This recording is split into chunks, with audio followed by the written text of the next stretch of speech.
மீன ராசி அன்பர்கள் உங்களுக்கு பார்த்தீங்கன்னா சுக்கிர பகவான் லார்ட் ஆஃப் 3 and 8, அதாவது இளைய சகோதர தைரியஸ்தானத்துக்கும் அவன் தான் அதிபன், அதே மாதிரி 8ஆம் பாவம் துஷ்ஸ்தானத்துக்கும் அவன் தான் அதிபன். அப்படிப்பட்ட சுக்கிர பகவான் இப்போ 3ஆம் பாவம் இளைய சகோதர தைரியஸ்தானத்தில் உட்கார்ந்துட்டு இருக்கா. பொதுவாக சுக்கிரன் தைரியஸ்தானத்தில் உட்கார்றது நல்லதா கெட்டதா? ஆதிக்கம் பெற்ற பர்சனாலிட்டிஸாக இருந்தாலும் சுக்கிரன் உச்சமடையக்கூடிய ராசி எது அப்படின்னா மீன ராசி. அப்போ சுக்கிர பகவான் உச்சமடையக்கூடிய ராசி அப்படின்றதுனால இயற்கையாகவே பாருங்க, இந்த மீன ராசி அன்பர்களுக்கு உலகத்தில் இருக்க எல்லா கம்ஃபர்ட்ஸையும் நம்ம அனுபவிக்கணும். இயற்கையாகவே எனக்கு தைரியம் உண்டு. காரணம் என்ன? தைரியம் எப்படி வருது? எனக்கு நிறைய புத்திசாலித்தனம் உண்டு, எனக்கு ஒரு ஒயிட் நாலேஜ் உண்டு. பொதுவாக ஒரு ஒயிட் நாலேஜ் இருக்குது அப்படின்னா உங்களுக்கு தைரியமும் தன்னம்பிக்கையும் தானாக வந்துடும் இல்லைங்களா? அது உங்களுக்கு நேச்சுரலாகவே இருக்குது அப்படின்னு சொல்லலாம். அப்போ இந்த 3ஆம் பாவத்தில் உட்கார்ந்துட்டு இருக்கிறதால மெயினாக என்ன சொல்லலாம் அப்படின்னா, சனியிலையும் இந்த ஒரு மாதம் நிறைய நல்லது நடக்க போகுது. அதுக்கு மேலே குருவும் சப்போர்ட்டிவாக இருக்காரு. ஸோ பெருசாக கவலைப்பட வேண்டாம். ஓகே, இதுக்கு ஏதாவது பரிகாரம் இருக்காமா அப்படின்னு கேட்டால் இருக்குது. 2 விதமான பரிகாரம் இருக்குது. ஒன்று,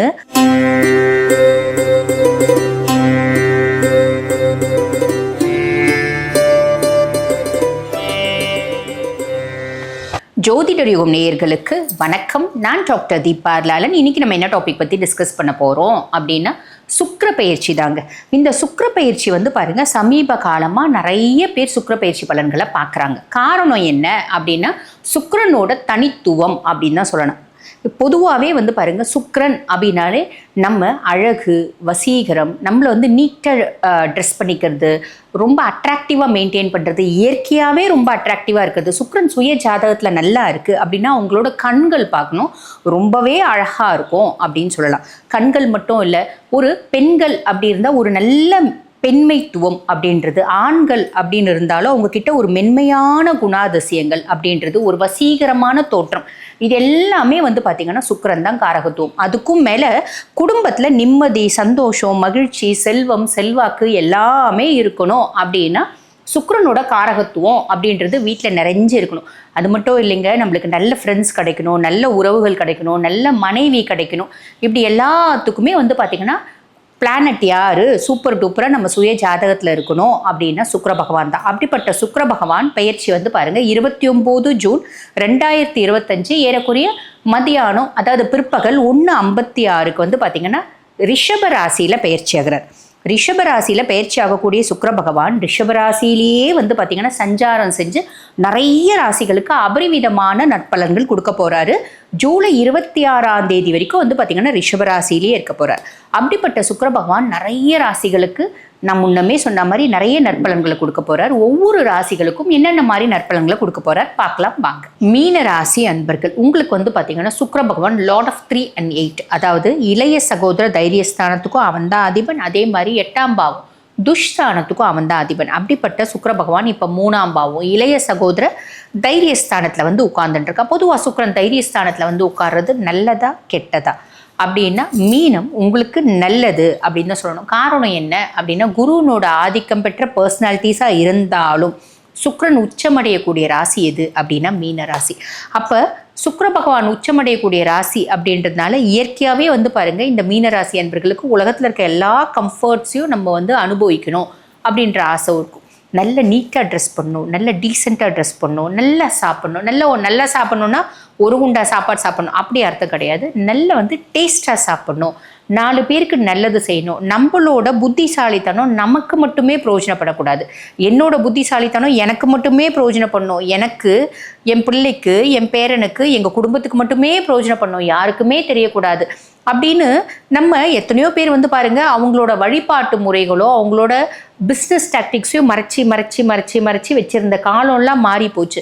இப்போ எங்களுக்கு இவ்வளோ தெரியுதுன்னா கூட அதை 4 பேருக்கு சொல்கிறோம், நீங்கள் நல்லா இருக்கீங்க அப்படின்னா அதில் 1 மடங்கு பலன் எங்களுக்கு வரும், நல்ல பலன் அப்படின்றதுக்காக. அப்போ இயற்கையாகவே இந்த கேரக்டர்லாம் மீனத்தில் பிறந்தா உண்டுங்க. என்னோட புத்திசாலித்தனம் எனக்கு மட்டுமே இல்லை, என்னோட புத்திசாலித்தனம் எனக்கு மட்டுமே பிரயோஜனப்படாமல் என்னை சுற்றி இருக்க 4 பேருக்கு நான் ஒரு ஆதாயமாக இருக்கணும், உபகரணமாக இருக்கணும் அப்படின்ற எண்ணம் உண்டு. பொதுவாகவே பாருங்க, நிறைய சேரிட்டிஸ் இந்த யூனிசெஃப்க்கு கொடுக்கறது, முதியோர் இல்லத்துக்கு கொடுக்கறது, அனாதை ஆசிரமம் கொடுக்கறதுக்கு நிறைய பேர் பண்ணுவாங்க பார்த்தீங்களா. அதில் பெரும்பாலான மக்கள் மீனமாக இருப்பாங்க, தனுசாக இருப்பாங்க அப்படின்னு சொல்லலாம், மகரமாக இருப்பாங்க. இவங்களுக்குலாம் அதெல்லாம் பிடிக்கும், சேரிட்டி கொடுக்கறது ரொம்பவே பிடிக்கும் அப்படின்னு சொல்லலாம். ஆக இது பாருங்க, உங்களுக்கு 3ஆம் பாவத்தில் உட்கார்ந்துட்டு இருக்கிறதுனால எதுக்கு சொல்ல வர, நீங்கள் உங்கள் தம்பி தங்கச்சிக்கெலாம் நிறைய நல்லது செஞ்சுருப்பீங்க. ஊருக்கே நல்லது செய்கிறவங்க தம்பி தங்கச்சிக்கு செஞ்சுருக்க மாட்டிங்களா? அப்போ சொந்த தம்பியை புள்ள மாதிரி பாவிச்சது, பொண்ணு மாதிரி பாவிச்சது நிறைய மீனம் இருக்குது. அவங்களுக்குலாம் வந்து பாருங்கள், இப்போ அவங்க கிட்டேருந்து பிரதிபலன் அப்படின்றது வரும். நான் என் தம்பி தங்கச்சியெல்லாம் ரொம்ப நல்லா பார்த்தம்மா, நடுவில் பெருசாக வந்து எங்களுக்குள்ள டச் இல்லை. இப்போ என் தம்பி எனக்கு ஃபுல் ஃப்ளெட்ஜ் சப்போர்ட்டாக இருக்கான். எந்த விதத்தில் சப்போர்ட்டாக இருக்கலாம்? ஃபஸ்ட்டு விஷயம், எனக்கு மென்டலி அவன் பயங்கர சப்போர்ட்டாக இருக்கான், மோரலி சப்போர்ட்டாக இருக்கான், ஃபிசிக்கலி சப்போர்ட். நான் ஒரு பெரிய ஸ்தாபனம் வச்சு நடத்துகிறேன், எனக்கு இப்போ உடம்பு சரியில்லை, என் தம்பி வந்து உட்காந்து அதை ஃபுல்லும் வந்து பக்காவாக பார்த்துக்கிறான். புரியுதுங்களா? அந்த மாதிரி நம்ம தம்பி தங்கச்சி, முக்கியமாக இளைய சகோதரர்கள் மூலிமா ஒரு ஆதாயம், ஒரு நன்மை அப்படின்றது கிடைக்கக்கூடிய காலகட்டம் இந்த ஒரு மாத காலகட்டம் அப்படின்னு சொல்லலாம். மீனம் இயற்கையாகவே எனக்கு தைரியம் உண்டு. காரணம் என்ன? தைரியம் எப்படி வருது? எனக்கு நிறைய புத்திசாலித்தனம் உண்டு, எனக்கு ஒரு ஒயிட் நாலேஜ் உண்டு. பொதுவாக ஒரு ஒயிட் நாலேஜ் இருக்குது அப்படின்னா உங்களுக்கு தைரியமும் தன்னம்பிக்கையும் தானாக வந்துடும் இல்லைங்களா? அது உங்களுக்கு நேச்சுரலாகவே இருக்குது அப்படின்னு சொல்லலாம். அப்போ இந்த 3ஆம் பாவத்தில் வந்து உட்கார்ந்துட்டு இருக்கிறதால மெயினாக என்ன சொல்லலாம் அப்படின்னா, நம்மளுக்கு தைரியம் தன்னம்பிக்கை இன்னும் கொஞ்சம் அதிகமாகும். நம்மளுக்கு தம்பி தங்கச்சி மூலிமா சப்போர்ட் அப்படின்றது வரும். முக்கியமாக இளைய சகோதரர்கள் மூலிமா ஏதோ ஒரு விதத்தில் பெரிய லெவலில் ஆதாயம் அப்படின்றது வரும். இப்போ இந்த பதிவை சிலர் பார்த்துட்டு இருக்கோங்க, என்ன சொல்லுவாங்க, எனக்கு தம்பி தங்கச்சியே கிடையாது, எனக்கு எப்படி ஆதாயம் வரும் அப்படின்ற மாதிரி கேட்பீங்க. பொதுவாக இந்த சொந்த தம்பி தங்கச்சி இருந்தால் மட்டும் இல்லைங்க, இந்த அங்காளி பங்காளி பையன் இருந்தாலும், இல்லை ஜென்ரலாக வந்து அண்ணன் அண்ணன் அக்கா அக்கா அப்படின்னு கூப்பிட்றாங்க பார்த்தீங்களா? இப்போ நம்மளுக்கு கூட பிறந்தவங்க யாருமே இருக்க மாட்டாங்க. ஆனால் எதிர் வீட்டுக்கார பையன் இல்லை ஒரு 2 வீட்டு தள்ளி இருக்க பையன்லாம் அக்கா அக்கா அக்கான்னு ரொம்ப பாசமாக நம்மக்கிட்ட பழகுவோம். அவங்ககிட்ட ஏமாந்த காலகட்டமும் இருக்கும், அவன் நம்மளுக்கு ஹெல்ப் பண்ணுற காலகட்டமும் இருக்கும். அந்த மாதிரி ஏமாந்த காலகட்டம் இருந்தாலும் அதை மறந்துடலாம், அவன் உங்களுக்கு ஹெல்ப் பண்ணுற காலகட்டமாக இந்த காலகட்டம் அமையும் அப்படின்னு அர்த்தம். புரிஞ்சிருக்கும் அப்படின்னு நினைக்கிறேன். ஆன் தி ஹோல் வந்து என்னங்க சொல்ல வரீங்க, மீனத்துக்கு சுக்கிர பயிற்சி நல்லதா கெட்டதா அப்படின்னா நிறைய நல்லது நடக்கும், கவலையே பட வேண்டாம். சூப்பராக இருக்குது, கவலைப்பட வேண்டாம். நாங்கள் ஜென்ம சனியில் இருக்கோமேங்க, ஜென்ம சனியில் இருந்தால் நாங்கள் ஜென்ம சனி என்னத்தை ஏற்படுத்துவார்? நம்மளுக்கு ஒரு மந்த நிலையை ஏற்படுத்துவார். நம்மளுக்கு மனதளவுலையும் வந்து பார்த்திங்கன்னா உடல் அளவுலையும் மந்த நிலை அப்படின்றத ஏற்படுத்துவார் சனி. அந்த மந்த நிலையை ஏற்படுத்துவார் அப்படின்னு ஒவ்வொரு மீனமும் தெரிஞ்சுக்கினீங்க அப்படின்னா சனியை ஓவர்டேக் பண்ணக்கூடாது. அதாவது சனி நம்மளை ஓவர்டேக் பண்ணக்கூடாது, அவரை நம்ம ஓவர்டேக் பண்ணணும் அப்படின்னு நீங்கள் எப்பயுமே வந்து கரப்பாம்பூச்சி மாதிரி சின்சியராக டெடிக்கேட்டடாக வேலை செஞ்சுட்டே உங்களோட புத்திசாலித்தனத்தை யோசிச்சுட்டே இருப்பீங்க பார்த்தீங்களா? புத்திசாலித்தனத்தை முதலீடாக போட்டுகிட்டே இருப்பீங்க. அதே மாதிரி நீங்கள் செஞ்சுட்டே இருங்க, சனி பகவான் கம்முன்னு ஆகிடுவார், மந்த நிலையை ஏற்படுத்துவார். நீ அவர் ஏற்படுத்துகிற மந்த நிலையை அக்செப்ட் பண்ணிட்டு கம்முன்னு உட்காந்திங்களான்னா அவர் நம்ம மேலே ஏறி தலையில் மிளகா அரைப்பார். மந்த நிலையை அக்செப்ட் பண்ணாமல் நீங்கள் ஓடிட்டே இருக்கீங்க அப்படின்னா அவருக்கே உழைக்கிறவங்களும் ரொம்ப பிடிக்கும். ஸோ அவர் கம்முன்னு மூலையில் போய் அவர் உட்காந்துருவார் அப்படின்னு சொல்லலாம். ஆக இந்த சுக்கிர பயிற்சி நிறைய நல்லது செய்ய போது, கவலையே பட வேண்டாம். ஜென்ம சனியிலையும் இந்த ஒரு மாதம் நிறைய நல்லது நடக்க போகுது. அதுக்கு மேலே குருவும் சப்போர்ட்டிவாக இருக்காரு, ஸோ பெருசாக கவலைப்பட வேண்டாம். ஓகே, இதுக்கு ஏதாவது பரிகாரம் இருக்காமா அப்படின்னு கேட்டால் இருக்குது. 2 விதமான பரிகாரம் இருக்குது. ஒன்று, ஹனுமனை வழிபாடு பண்ணுறது. ஹனுமனை சனிக்கிழமை தோறும் நீங்கள் வந்து பார்த்தீங்கன்னா ஹனுமனோட மூல மந்திரம் சொல்லி வழிபாடு பண்ணுங்க, இது நிறைய நற்பலன்களை கொடுக்கும். அதுக்கு அடுத்து நம்ம பெண்களோட ஆசிர்வாதம் அப்படின்றத வாங்கிக்கணும். நாங்கள் எங்கம்மா போவோம் பெண்களோட ஆசிர்வாதம் அப்படின்னா, நீங்கள் ஒன்றும் இல்லை, ஒரு 35 இயர்ஸ் லேடிஸ் இல்லை ஒரு 40 இயர்ஸ் லேடிஸ்னே வச்சுக்கோங்களேன்.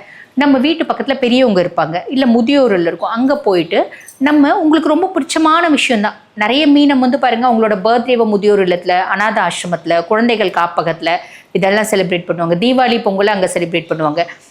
இவங்களுக்கு திருமண நாள்னா அங்கே போயிட்டு ஒரு ஸ்வீட் கொடுக்குறது, இந்த மாதிரியெல்லாம் செய்வீங்க பார்த்தீங்களா? அந்த மாதிரி ஒரு முதியோர் இல்லத்துக்கு போங்க, போயிட்டு அவங்களுக்கு உங்களால் முடிஞ்சது ஒரு ஸ்வீட்டு, ஒரு 2 கிலோ ஸ்வீட் வாங்கிட்டு போயிட்டு எல்லாருக்கும் ஸ்வீட்ஸ் கொடுத்து ஒரு ஆசீர்வாதம் வாங்கிட்டு வாங்க. அவங்களோட மகிழ்ச்சியும் சந்தோஷமோ உங்களோட ஆசீர்வாதமோ நீங்கள் கொடுக்குற ஸ்வீட்னால அவங்க கொடுக்கறது இல்லை, நீங்கள் அவங்கக்கிட்ட போய் பாசமாக பழகுறீங்க பார்த்தீங்களா? அதனால் அவங்க மனசு ரொம்ப சந்தோஷப்பட்டு உங்களை ஆசிர்வதிப்பாங்க. அந்த ஆசிர்வாதம் சனியை அமைதிப்படுத்தும், சுக்கிரனை என்ஹான்ஸ் பண்ணும். அப்போ சனி அமைதியாகும் போதே மீனத்துக்கு பெரிய லெவலில் இம்பேக்ட் எதுவுமே கிடையாது அப்படின்னு சொல்லலாம். புரியுதுங்களா? ஆக இது ஒன்று ஃபாலோ பண்ணிக்கலாம். 2வது, அனுமன் வழிபாடுன்னு சொன்னீங்களே, நான் தான் சொன்னேன் ஹனுமனோட மூல மந்திரம் சொல்லி நீங்கள் வழிபாடு பண்ணலாம் அப்படின்னு. வீட்டில் ஹனுமனை கும்பிடலாமா வேணாமா, நிறைய பேருக்கு அப்படி ஒரு சந்தேகமும் இருக்குது. ஹனுமனை வந்து அவர் பிரம்மச்சாரியாச்சே, வீட்டில் ஹனுமனை கும்பிடக்கூடாது, அதே மாதிரி ஐயப்பனை கும்பிடக்கூடாது அப்படின்லாம் சொல்கிறாங்களே அப்படின்னு. பொதுவாகவே மீனம் நீங்கள் ஹனுமனை கும்பிடணும் இந்த காலகட்டத்தில், ஐயப்பனை கும்பிடணும் இந்த காலகட்டத்தில். இல்லைங்க வீட்டில் ஐயப்பனை கும்பிட்றதில்ல, சபரிமலைக்கு மாலை போட்டுட்டு வரலாம். இது சனியை அமைதிப்படுத்தும். பொதுவாக சனி நல்லா இல்லை அப்படின்னா நம்ம வந்து பார்த்திங்கன்னா சாஸ்தாவை வழிபாடு பண்ணுறதுனால சனி அமைதியாவார், ஹனுமனை வழிபாடு பண்ணுறதுனால சனி அமைதியாவார். நம்ம வீட்டில் ஹனுமனை கும்பிட முடியாது அப்படி நீங்கள் நினைக்கிறீங்க அப்படின்னா கூட வீட்டு பக்கத்தில் இருக்க ஹனுமன் கோயிலுக்கு போங்க.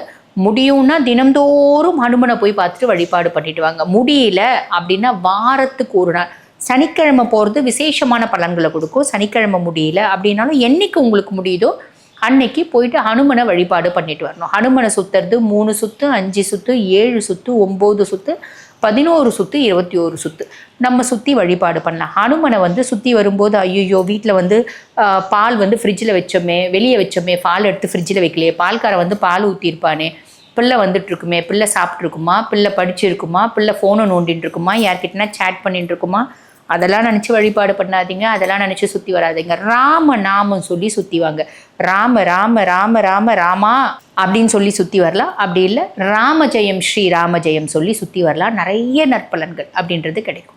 இவ்வளோ நேரம் வந்து பார்த்திங்கன்னா உங்கள் ராசிக்கு சுக்கிர பகவான் என்னென்ன மாதிரி பலன்களை கொடுக்க போகிறார் நம்ம வந்து பார்த்தோம். இப்போ இதை பதிவை பார்த்துட்டு இருக்கோங்க. இல்லைங்க, நாங்கள் லைஃப்பில் வந்து பாருங்கள் பல முக்கியமான விஷயங்களை முடிவெடுக்கும் தருணத்தில் இருக்கோம். அதனால் ஜாதகத்தை ஒரு முறை அனலைஸ் பண்ணிக்கணும் அப்படின்னு விருப்பப்பட்டாலும், இப்போ ஏகப்பட்ட பயிற்சிகள் நடந்திருக்குங்க, அதனால் நாங்கள் வந்து ஜாதகமே பார்க்கல, இப்போ பார்க்கலான்னு நினைக்கிறோம் அப்படின்னு விருப்பப்பட்டாலும், வாழ்க்கையில் ஒரு பெரிய வந்து பார்த்திங்கன்னா ஒரு டேர்னிங் பாயிண்ட்டாக இந்த காலகட்டம் எங்களுக்கு அமையணும்னா என்ன பண்ணணும் அப்படின்னு நீங்கள் தெரிஞ்சுக்கணும் அப்படின்னு விருப்பப்பட்டாலும், நான் பேசிகிட்டு இருக்கும்போது என்னோட வாட்ஸ்அப் நம்பர் வந்து கொடுத்துருப்பாங்க 9994366066.